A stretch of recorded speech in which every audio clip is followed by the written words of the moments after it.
A'udzu billahi minasyaitonir rajim. Bismillahirrahmanirrahim. Allahumma shalli ala sayyidina Muhammadin nabiyyi rahmah wa syafi'il ummah muballighin nubuwwati wa risalah waj'alna wa ashabar ruqyah wa hadhihi al-ummah marzuqina bis-sihhati was-salamah was-sa'adati war-rabitah fid dini wa dunya wal akhirah wa ala alihi wa sahbihi wa sallim.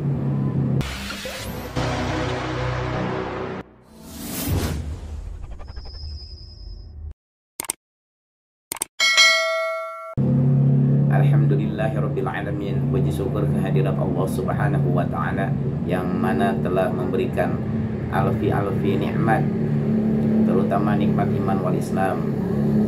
Salawat serta salam mari kita limpahkan kepada baginda Nabi Muhammad sallallahu alaihi wasallam, kepada keluarganya, turunan-turunannya, sahabat-sahabatnya, pejuang-pejuangnya, agar kita pun mendapatkan syafaatnya beliau.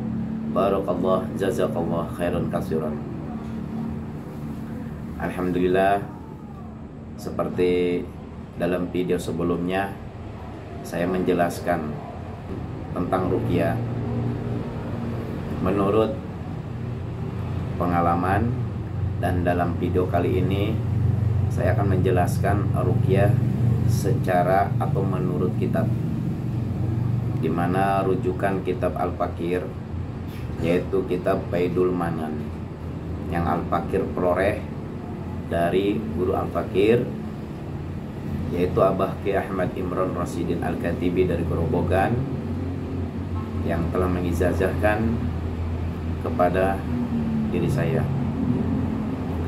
Faidul Manan terdiri dari beberapa juz 1, juz 2, Mahir, juz 3. Dalam video kali ini Al-Fakir akan menjelaskan makna ruqyah menurut kitab. Tapi sebelumnya, sahabat-sahabat lope-lope dimanapun berada, sekiranya kalau video ini dirasa bermanfaat, silahkan subscribe, like, komen, share. Ingat, subscribe gratis, agar video ini menyebar dan semua sahabat-sahabat dan keluarga kita di sana mengerti apa itu ruqyah, sehingga tidak takut di ruqyah. Karena ruqyah sampai saat ini menjadikan momen yang sangat menakutkan. Tidak perlu kita ambil contoh jauh-jauh.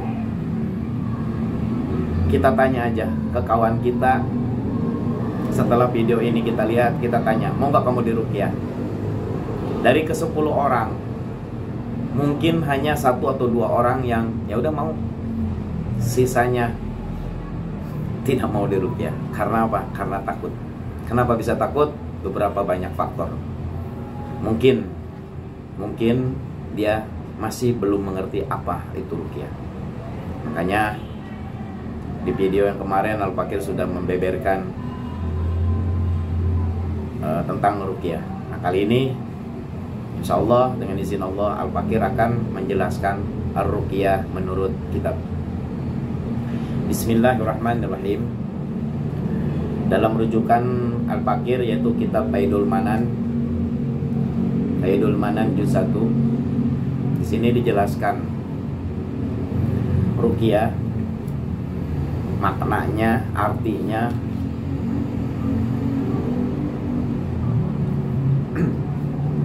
Pengertian ruqyah atau definisi ruqyah secara bahasa yaitu ar-ruqyah atau jamaknya ar-ruqa, yang artinya jampi, mantra, suwuk atau rafalan dan doa-doa. Bahkan di situ dianjurkan ayat-ayat Al-Qur'an, sangat dianjurkan untuk meruqyah. Di mana dalilnya? Banyak sekali dalilnya, dan tidak akan Al-Fakir bacakan semuanya. Hanya beberapa dalil saja dan hadis.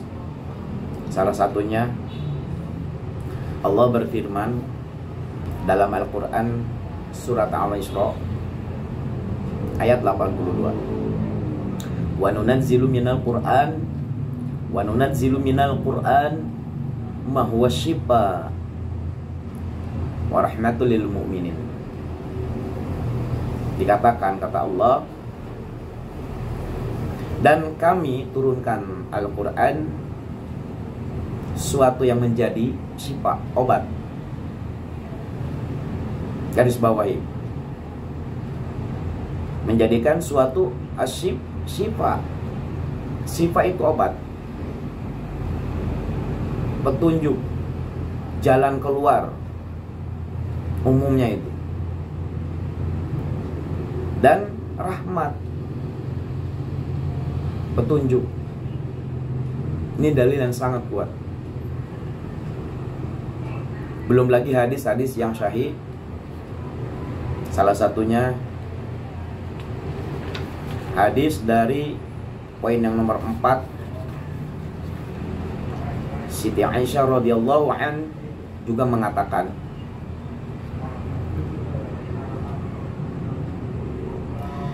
dahulu Rasulullah pernah memerintahkanku untuk aku berobat, untuk aku berruqyah dari penyakit ain. Berarti dulu Siti Aisyah pernah sakit dan mendatangi Rasulullah, dan Rasulullah mengatakan atau memerintahkannya untuk diruqyah, dari penyakit ain. Belum lagi hadis-hadis sahih yang lainnya dari Hair Muslim, banyak sekali yang harus Al-Fakir banyak, hampir mau 4-5 lembar. Nah, dalam video kali ini Al-Fakir sudah menjelaskan bahwa ar-ruqyah itu membacakan, atau ruqyah tersebut, ruqyahnya itu yaitu mantra, doa, suwuk, lafaz, rapalan, yang dimana yang dimaksud doa ini yang benar-benar tidak mengandung kesyirikan kepada Allah Subhanahu wa ta'ala.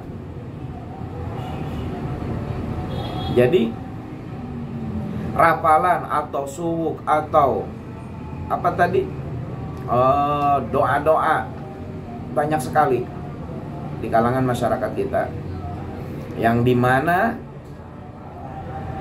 rapalan-rapalan atau jampi ini banyak yang dicampur hak dengan yang batil. Yang dimaksud dalam ruqyah yang diperbolehkan, yang syar'i, yaitu jampi yang tidak mengandung kesyirikan. Nah, ruqyah tersebut silahkan dan diperbolehkan menggunakan bahasa-bahasa apa aja. Tidak harus bahasa Al-Quran, tidak harus bahasa Arab. Boleh diucapkan, diutarakan pakai bahasa Indonesia, Inggris, bahasa apa, bahasa kampung, Sunda, Jawa, Manado, Madura, yang dimengerti baik si peruqyahnya maupun orang yang diruqyahnya. Makanya kebanyakan ruqyah ini mengucapkannya, mengutarakannya doa tersebut atau ayat-ayat Al-Quran yang dibacanya secara zahar,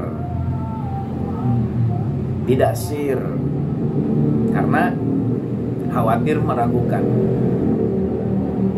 Nah, salah satu contoh jampi yang tidak dicampurkan dengan batil, tapi dia menggunakan jampi, tidak menggunakan ayat Al-Quran, tidak ada masalah selama jampi tersebut atau doa tersebut atau rapalan tersebut tidak mengandung kesyirikan.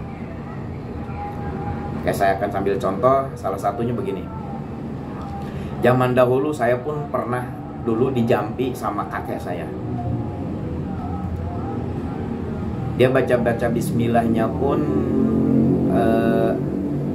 mungkin karena mengajinya dulu kayak sambil lari, dikejar-kejar Belanda atau mungkin dikejar Jepang, karena dulu dalam zaman penjajahan Jepang. Jadi boleh dikatakan ngajinya itu sambil lari. Bismillahnya itu kalau menurut saya, maaf, tidak pasti. Nanti kalau diceritain di sini bismillah seperti apa, nanti anak-anak sekarang disangka membolehkan. Jadi kita bayangkan aja bismillah seperti apa, kayak bismillah atau gitulah, seperti itu. Jadi kakek saya ini waktu saya luka waktu kecil, saya dulu luka robek di kaki, lupa saya sebelah kiri sebelah kanan. Dia baca bismillah yang menurut saya, bismillah salah itu. Jadi kurang gimana gitu. Cuman dia doanya gini guys, doanya, ya Allah, Engkau maha kuasa, Engkau maha obat, yang tadinya sembuh mesti sembuh, menggunakan bahasa kampung saya. Jadi begini, ya Allah, Engkau anu ngabogaan kesembuhan, anu tadina sembuh kudu sembuh, anu tadina rapat kudu rapatkan ya Allah, kun fayakun, begitu dia bilang. Di sini coba perhatikan, ada unsur kesyirikan enggak? Full, maksimal memohonnya kepada Allah, walaupun kata-katanya sedikit cadel, sedikit gimana? Apa yang harus saya jelaskan? Tapi intinya di sini tidak ada kesyirikan. Berbeda dengan begini. Contoh yang kedua, ini contoh yang batil. Rapalan jampi yang tercampur dengan batil, yang dicampur aduk hak dengan batil. Biasa awalnya ta'ud, bismillah, bahkan mungkin ditambahin dengan sholawat. Terus dia berdoanya, ya Allah, sembuhkanlah dia. Tapi setelah ini dia ada rapalan lain yang sepertinya memanggil atau mengagungkan makhluk Allah yang lainnya. Seperti, ya Allah, sembuhkanlah dia, pasienku ini. Wahai Sri Jeng yang menggogohi gunung, menguasai goha laut kidul, ngademin yang ati, seperti itu. Mintanya kepada Allah, tapi dicampurkan dengan mengundang, bahkan tidak sedikit dia meminta ke makhluk Allah yang lainnya, baik itu jin maupun makhluk Allah yang lainnya. Wallahu a'lam bishawab. Nah, makanya ketika kita berobat, baik itu ruqyah maupun kepada paranormal, kita perhatikan kepada siapa dia meminta. Kadang-kadang kita harus jeli memintanya. Ketika dia mengucapkan memohon kepada Allah, dia katakan sangat zahar sekali. Tapi ketika meminta kepada jin, dia ada sedikit sir. Itulah, itu salah satu contoh yang Al-Fakir maksud, yang saya maksud, contoh yang jampi yang batil, yang tercampur dengan kebatilan. Nah, dalam ruqyah yang saya pelajari dan instruksi dari guru besar Al-Fakir, dalam ruqyah Al-Fakir sekitar 70% Al-Fakir menggunakan ayat-ayat Al-Quran.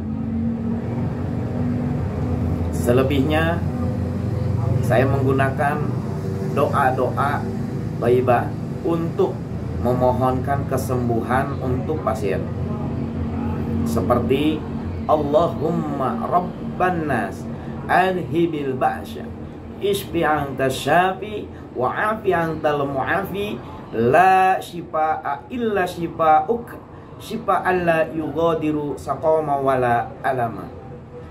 Atau dengan bahasa Indonesia, ya Allah, sembuhkanlah dia. Apabila sakitnya diakibatkan oleh dosanya, maafkan dia ya Allah. Apabila sakitnya ada campur tangan dari jin yang kami tidak dapat melihat, hancurkan ya Allah. Hancurkan ikatannya, hancurkan buhul-buhulnya. Ini doa. Dan selebihnya lagi, Al-Fakir menggunakan kadang totok untuk menetralisir energi negatif yang ada di saraf-saraf atau saluran darah. Juga Al-Fakir kadang menganjurkan untuk dibekam.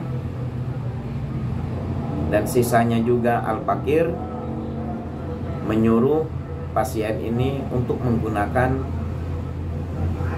obat-obat herbal. Nah, apakah sahabat-sahabat dan saudara-saudaraku semua masih takut untuk diruqyah?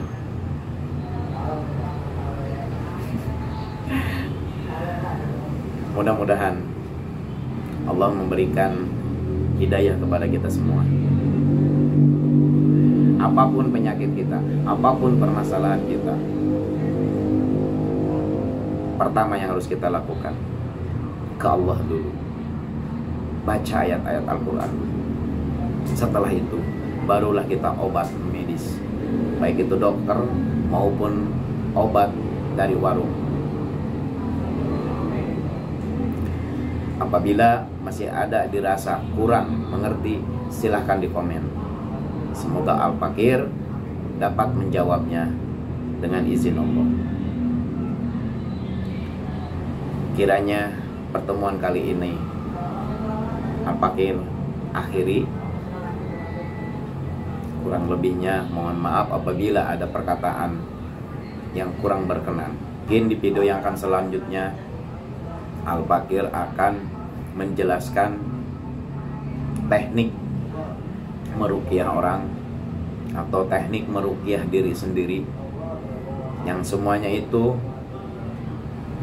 tertata dari rujukan dari kitab rujukan Al-Fakir yang ada di Faidul Manan ini. Insya Allah di video yang akan selanjutnya Al-Fakir akan menjelaskan teknik meruqyah.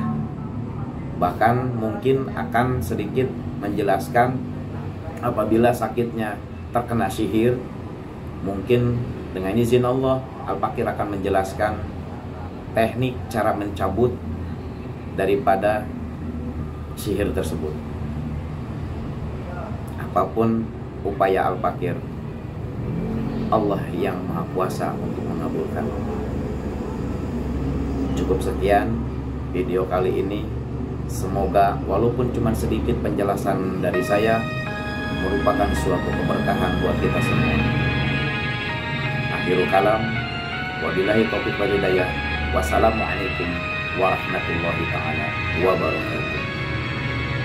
Allahumma shalli ala sayyidina Muhammadin nurika sari wa madadika lajari wajma'ni bihi fi kulli afwari wa ala alihi wa sahbihi wa sallim ya